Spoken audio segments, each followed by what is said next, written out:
Hey man, Hey, how are you? good. We are at like 1,020-ish subscribers today. Hey. That feels good. Yeah, just keeps going up. I must Um, attribute much of that to you, I'm sure, because you've been doing a lot of the hustle work around that. So thank you. well, thank you. I'll Sure. have to pick up on that after this next week. I'll jump in and help some more there. Yeah, totally. I mean, yeah, and we could probably strategize them better. Like like the things that have like worked the best have just simply been like the roundups. Like I did a roundup on like a Friday once of just some episodes, and like that one on signal versus noise. Like Yeah. probably if we just do that, like just sporadically, we'd probably do some interesting things with the numbers. But dude, congratulations, BC3 is out. I'm already seeing tweets about this. Officially, you like to call it Basecamp 3, though, right? That's Basecamp 3 is the name. Yeah. So we were supposed to launch it yesterday, and there's some stubborn bugs around sign up and some stuff that we hadn't really fully considered. And it's kind of funny how reality just shines brighter lights on things. Like we look through the flow, we've gone through some stuff, and it's fine. And then you like put on the big screen, like we're gonna press the button. Let's go through it one more time. And then you're like, that's just, I don't know, it doesn't feel quite right. And there's actually still some of that in the product right now that I'm not thrilled with. Some email verification steps that just don't, it just feels crufty, but there's security issues if you don't do it. So I want to keep thinking through some of that stuff. But anyway, so we finished around 8 something last night ultimately, and we're like, let's just wait till the morning to get it out. And so we gathered everyone in the theater, and then we pushed the button around 10, and pushing the button was like sending out, I think we've sent out 150 invites or something so far. So it's like relatively small. We want to keep it to this week, maybe a couple hundred, 300, something like that, maybe.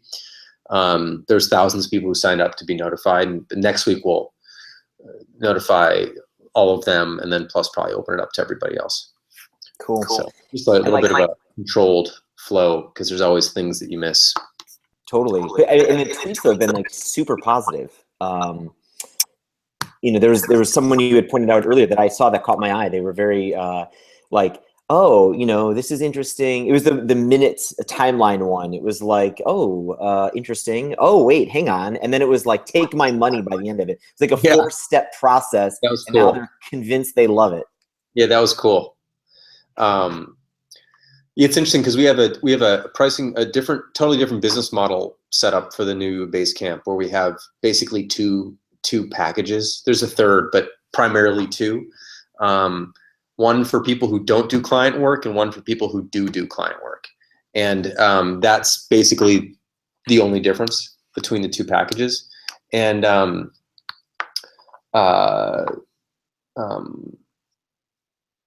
it's been neat so far. 66% of signups are paid signups. There's only a few so far, but are with the client's version.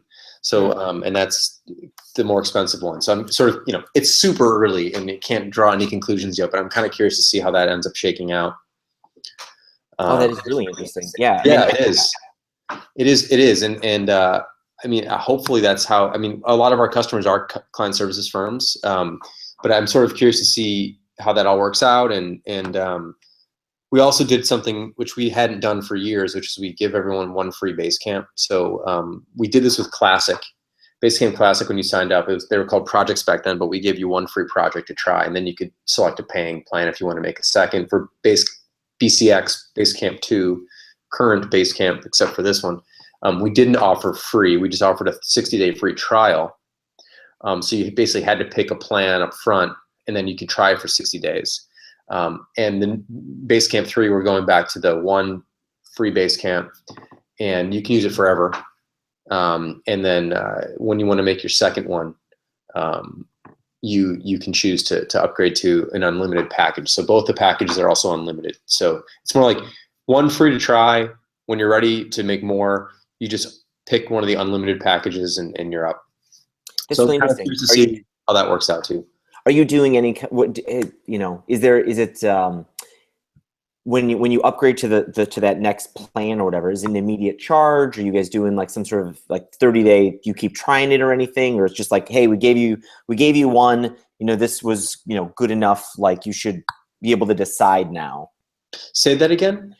Are you charging right away if they decide to upgrade, or is it Yes. another kind of 30-day trial, or what is No, that we're upgrade? charging right away, actually. Yeah. So we've decided that basically you get the one free, and you can use it forever. And when you're ready to make more than one, it's time to pay. So we basically we bill you that moment, and then every 30 days, and then we didn't launch with this. We meant to. We just couldn't finish. There was a bug. An annual option as well, so you can pay just once a year. We'll roll that out shortly as well. Cool. But yeah, so it's a slightly different model, kind of a combination of the two models we've used in the past, and but a much simplified billing. What I've always wanted is, we've always had these tiers where it's like 10 projects, 40 projects, 100 projects, unlimited projects, and we're asking people to make choices about things they don't know about yet. It was like, how many projects am I going to need? Well, I don't know. I don't even know what a project is yet, and I don't know. 40, 10, I don't know. And like, I don't want to create mental overhead around the decision to buy. I want someone to go, I want to buy, I want Basecamp. So now the decision is, do I work with clients or not? And that to me is a clearer distinction. Like, that if it's just for an internal team who doesn't do client work, it's like, oh, I pick this one. Or if it's like, we do client work, I pick this one, versus 10 versus 40 versus 100, where it's an abstract number. It doesn't mean anything to you, really. You can kind of guess, well, we do 32 projects a year, 10 projects a year, but I don't know what projects look like in Basecamp, so I don't know what it means. And then there's just like overhead. I want to get rid of that. I want to get it down to buy and who am I? And then this is the theory. This is like the thing we're going to test and see how it feels, but that's the idea. Right. It feels right. I mean, that makes a lot of sense. It feels like an easier decision to make cognitively, and also like a more relevant decision, that the packages are based on the type of work I do versus a number of something. Yeah. So yeah, we're also doing currently, at least, like basically soft limits on storage. We're basically just for now going to kind of see how people end up using storage, and people would be grandfathered in if they're like, eventually we may have some distinctions on how much storage you get included, but we're kind of playing it by ear for now, and just going to watch and see how that works out. And then we'll come up with some limits later if we need to. But it might turn out that the main driver is client work or not client work. So we'll see. Yeah, that's interesting. I'd like to do some. I'll share more of that as we go. It's too early. Like, it's like 6 hours old, so there's no conclusions you can draw whatsoever right now. Right. Yeah. I mean, I'd love to do a lot more stuff with pricing for high rise, and like, so keep that in your mind. Yeah. I'm too scattered today too to like really think through this, but yeah, I don't know. But it's frightening too, because it's like, do you guys have you guys done some pricing experiments? Like, because with pricing experiments, it's weird. It's like, it's not just an A/B test. It's like, you've got to A/B test it, but then you have to like look a month or two down the line. Yeah, we have. And it is a lot of, like, it's a big commitment to actually, because you got to look at cohorts, and depending on how like our trial completion is 60 days prior, to BC2. So we had to wait 60 days to even like really know. You get some insight early, but you really have to wait, because a lot of people do end up converting at the end, because we're procrastinators as a human race at some level. So like, gotta wait. You really have to wait to know for sure, right? And so we've done some of that. What's hard is to do more radical business model shifts. Like, for example, if we wanted to charge, for example, let's say we wanted to include 100, like we don't charge by the user in Basecamp. A lot of products do. I'm not a big fan of it. So we just, you can add people. We don't charge extra. So, but what we thought about is maybe we do something where like we include 100 people. What we don't want is, we don't want an account with 30,000 people. So like, there has to be some upper limit somewhere probably, but when you have that, you can't stay unlimited, because then it's technically not. So what we're thinking about doing is maybe we'll experiment with something like, every Basecamp includes 100 users, unlimited clients. You can have as many clients you want, but like 100 users. And after that, it's like $5 a user per month or something. I'm making up numbers here, but like to try that, we'd have to like build a lot of flows. It's not just about like changing it price thing. It's like, okay, now around the people addition process, what happens if you have 98 people and you're about to add your 101st? Like we have to stop you at some level. Like there's just some more stuff. And it's like, it's a big commitment to do all that tech just to do a test. And then you could also do something like, what if we charge by the number of base camps that you make? Like maybe each base camp is like, I could just imagine here, I'm just going to imagine out loud, like a base camp costs $5 a month for a year and then it's free after that. Like I'm making stuff up. So like you pay for it for the first year, then you buy to own basically. Yeah. So let's say you have 10 base camps that you created this year. That's $50 a month. And then like after 12 months, those are free now. And maybe you've created another 30 after that. Now you're paying, you know, whatever you're paying, like 150 a month or whatever it would be, right? So there's all sorts of things you can try that you just, but it's harder to try because you've got to build infrastructure and then you've got to like keep that infrastructure around, because if you decide that a test doesn't work, I don't want to have to shift people. Like you want to be able to grandfather them in. It's not their fault that that's how it worked, you know? Then you got like this spaghetti billing code everywhere. And then one day you're like, I want to switch to Stripe. And it's like, oh my God, like, holy crap. Like, you know, Yeah. So it's tricky, but I do want to get into some of that. One of the things we've been talking about internally here is having the same pricing. Like we want to play with some different numbers. So I'm curious what the price, right now our price points are $29 a month and $79 a month. Like I'm curious what it would look like at $34 a month and $99 a month. Like that's some basic, simple thing to do. But something else we talked about was, like Ryan was really curious about this approach. So the approach we have now is one free, make your second, prompt you, say, choose to upgrade to a different package, make your choice, move on. Ryan's really curious about the opposite approach, which is choose your plan up front or your package up front, because when when you're in shopping mode. Like I'm shopping, so like let me make the decision about that now.